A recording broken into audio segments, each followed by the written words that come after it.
دونو این خیلی اجازت نداره. اما وقتی شخص زیارت رفت قبرستون همین شومی شب جمعه سر میشه و روز پنجشنبه به جمعه همین شوم وقت شروع میشه و تو دمیدن صبح صادق سحر شنبه را یعنی که دو شب یک روز آزادن ارواح بیشترش در محوطه قبرن. میگه وقتی که میروه همون مرده ها میشناسنشی فرزند فلانی میگن پدر از زیارت اومده است. برای سعی کردن در خود در یک هفته یک بار امکانش باشن از بیگه چود میرن؟ بیگه نمیتونی روز برای روز جمعه ای همین دمیدن شامی روزی پنجشنبه که جمعه میدرویه ای جمعه دو شب یک روز ای تو دمیدن صبح صادق سحر شنبه را شب پنجشنبه به جمعه روزی جمعه شب جمعه به شنبه این همین مدت اگر این شلو رفتی من آگاه میشوم خبردار میشوم خرسند میشوم. همین روز جمعه برای نشد بهترین ای همه بهترینش همون جمعه یوخی همین مسئله را گفتیستم که یک شیخ همین ابن قیم روایت میکنه یک کتاب داره با نام الروح. عجیبش همین که همین خونه سوخته همین سلفی همین کتاب نخوندیان این پیرشون حساب میخوره و اگر همین را میخوندن این دیوانگی نمیکردن ابله در اونجا این همین قرائت قرآن در سر قبر مستحب بدن نشد. این همین شناختن و مقصد این همین چیزا رو صراحتا با دلیل حجت همین مردک آوردگیه برای براش یکون کس دعا کنه فاذا لحقته کانت احب الیه من الدنیا و ما فیها.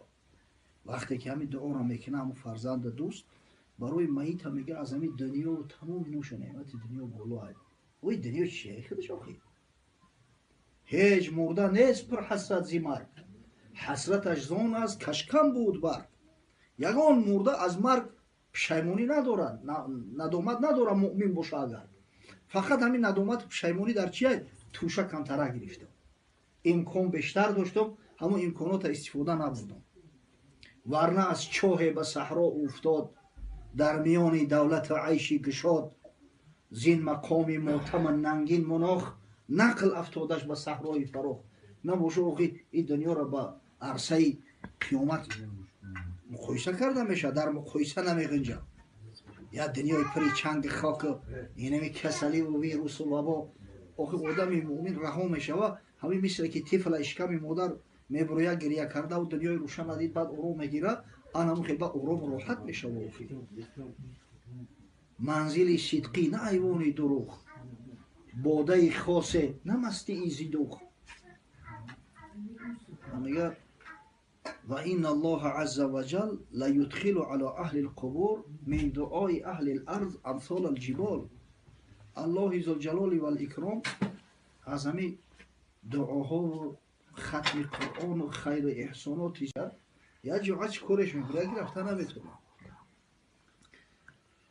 شب در خوبش مادرش هم میبینه مادر گیله میکنه که بچه هم من منتظر برم ناومدی باید همون خوب میگه که مادر جان شما اگه اومدن من خبردار میشی میگه بچه هم همین قبرستون همین شهر یک کپرک جدا میکرده است میگه ای بولای همون کپرک شاید در روز 1000 نفر بگذره من صدای شلفه پایتر از بیان همین مردم میفهمم خطر شناختن نوسو بیستن خشو به قولی کسی که میروه زیارت میکنه و قرآن تلاوت میکنه الحمدلله گمان میکنه مسلمان نیست که لا اقل سوره اخلاص ندونه همین 3 بار سوره اخلاص از صدقان بخون انشالله خودش یک ختم قرآن میشه ثواب یک ختم قرآن میشه با روح میبخشید با خدا قسم برای او میت از همین دنیا و تمام نوش نعمت دنیا را بالاتره.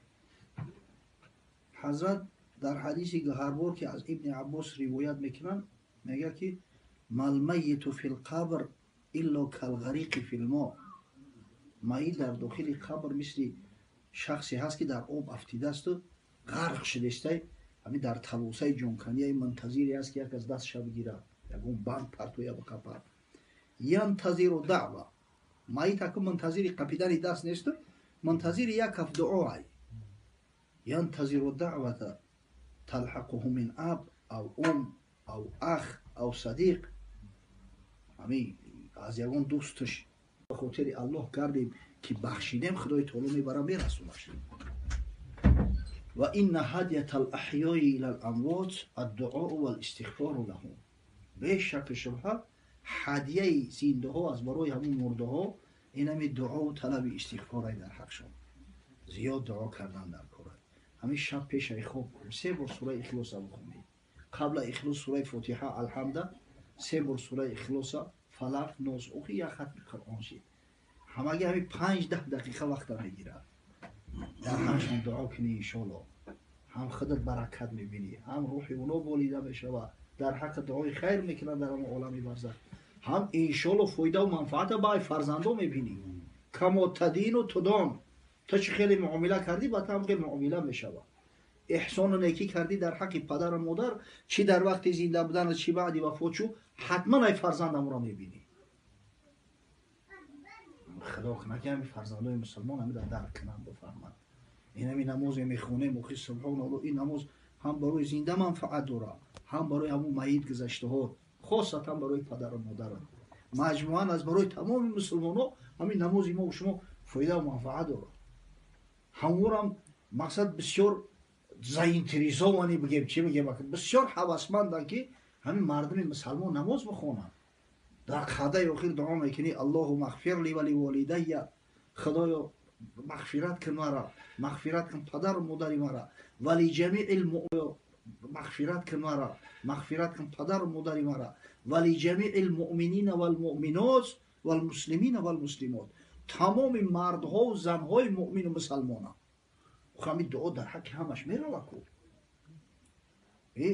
ولی بعضا ما فکر میکنیم یکی اگر همه مسلمان ها را خوش کنم شاید ثوابش با پدرم کمتر بره. ما با ارشینای خود بچین میکنیم.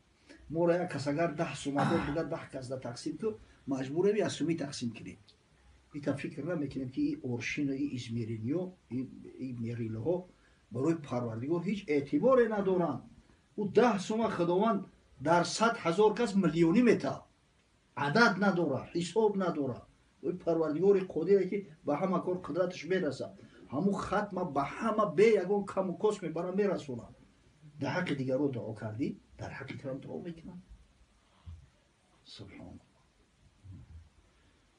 پروردگار رحمت مغفرت کنه، در بحر جنت مستقرش بده. انشالله فرزند خوب وقتی پدر دوره حکم زنده را دوره. یکی همین نشانهایی که عمل منقطع نمیشه و همین فرزندی صالح هست. فرزندی صالح که داشته باشیم با یقین انشالله هر دعای میکنن نماز میخونه اجر پاداش مثل آدم زنده که میگیری برای عمل قطع نمیشه. خداوند حفظت کنه.